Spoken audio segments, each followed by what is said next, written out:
Hello everyone and welcome to another very nice game from the Superbet Rapid and Blitz tournament. It's the last day of the Blitz section. It's Wesley So versus Fabiano Caruana. Really, really an exciting game, and it's a really short game, so for those of you who don't like long videos, this is going to be a real treat.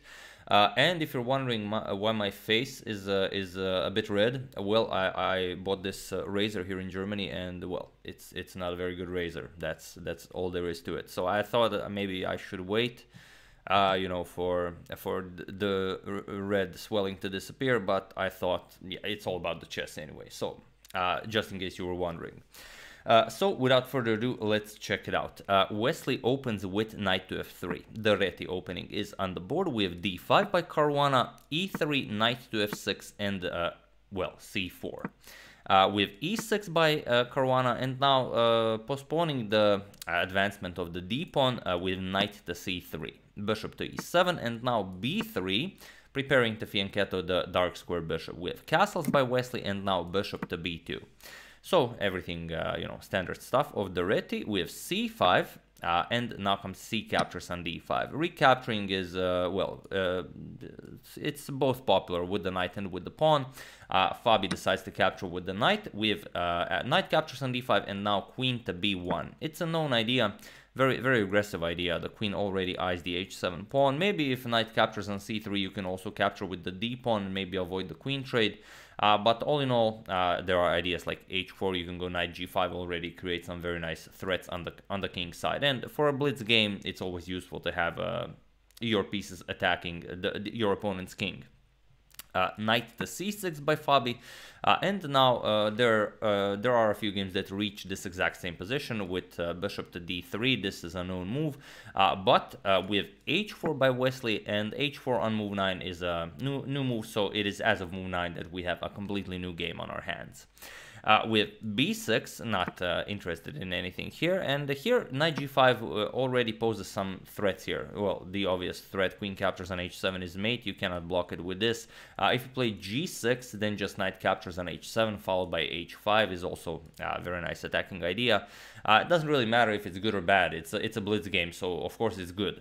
So here, but here black just plays f5 and the game continues, so it's not a problem just yet. But after b6, we have bishop to b5, now attacking the knight here, and we have queen to c7, defending.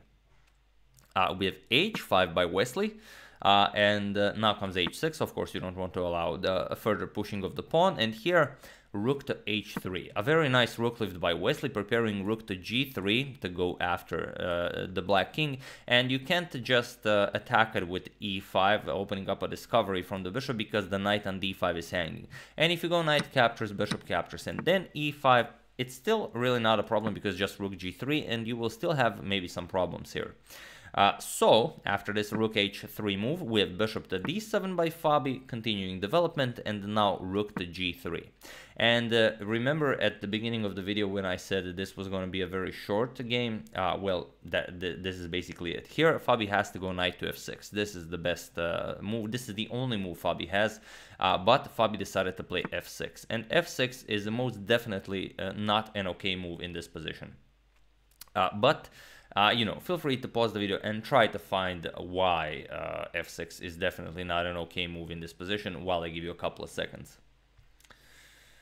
So, for those of you who were able to do it, congratulations on figuring out why it's definitely not an okay move in this position. And for those of you who just want to enjoy the show, those who found knight captures here, of course, that's perfectly fine, but there is a quicker idea. Just rook captures on g7, and it's just game over here. So what's the idea? Well, the queen can now come to g6. We have king captures on g7, now comes queen to g6 with check. King to h8, and now what do you play here? Here Wesley went for queen captures on h6. It's of course still a winning move, but there was the immediate bishop to d3. It's just a beauty, without even capturing the h6 pawn.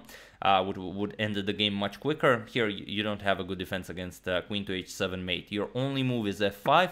So after you play f5, now you opened up this diagonal. Now you just play knight captures on d5 with check. So how do you prevent this? Not easy. Also, the queen is hanging. There's no way of stopping that. So you'd have to block it, but then you don't even have to capture the queen, then just knight captures on e7, and there is no defense against queen captures on h6 mate, because now knight covers the e8 square.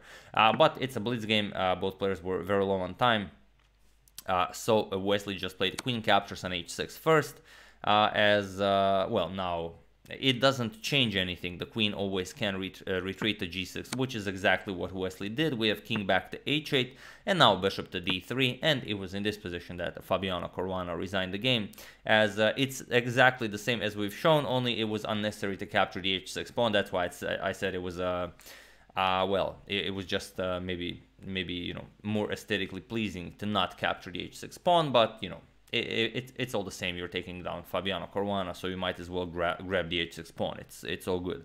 But here everything is the same. The capture of the h6 pawn changes nothing after f5, knight captures on d5, and it's all the same. The king is in check, a discovery from the bishop. You have to block this either with e5, but that's just, you know, white can just grab the queen, it's not a problem. And if knight d4, we already said that knight captures on e7 ends in queen to h6 mate. There is no good way to stop it. You could try rook f7, but that's just prolonging the inevitable. That's just pointless. So yeah, after this bishop to d3 move, Fabio resigned the game, and an excellent victory for Wesley. So yeah. I would also like to mention the standings after 3 days of Rapid and 2 days of Blitz. These are the standings, but this is before the playoffs, as we do have playoffs here. So here are the standings. So after everything is said and done, Levon Aronian and Sergei Karyakin share first place with 20 out of 36 points, followed by Vichy in third place, only half a point behind them. Lequang Liam with 19 out of 36, who just destroyed everyone in the Blitz section. Anton Korbov was the leader for a long time, but in the last day of Blitz, like I said in the previous video, the Blitz was not kind to him. Anish Giri, the leader after day one, also finishes in 6th place. Then Vladislav Artemiev, Shahir Mamedyarov, Wesley So, and Fabiano Caruana last with 14 out of 36. So just Fabi is just a machine when it comes to classical. He just you know, destroys everyone. Even when Magnus is playing in tournaments, he will very often take first place in front of Magnus. But when it comes to Rapid and Blitz, it's just not his you know, not his cup of tea, so to say. But yeah, as Karyakin and Aronian have to now go into playoffs. Well, they went into playoffs yesterday, but if you didn't catch that, we will also be showing now a game from the playoffs to say who is finally the winner of the Superbet Rapid and Blitz tournament. So stay tuned, we're uploading the next game very soon. So thank you all. I would also like to thank Randy Raveling for a contribution to my channel. Thank you a lot, I really appreciate it. As usual, you can check 2 of my previous videos here. Thank you all for watching, and I will see you soon with one more game from the Superbet Rapid and Blitz tournament, also returning to the FIDE Grand Prix, and of course checking up on your suggestions. So thank you all, I will see you soon, and have an excellent rest of your day.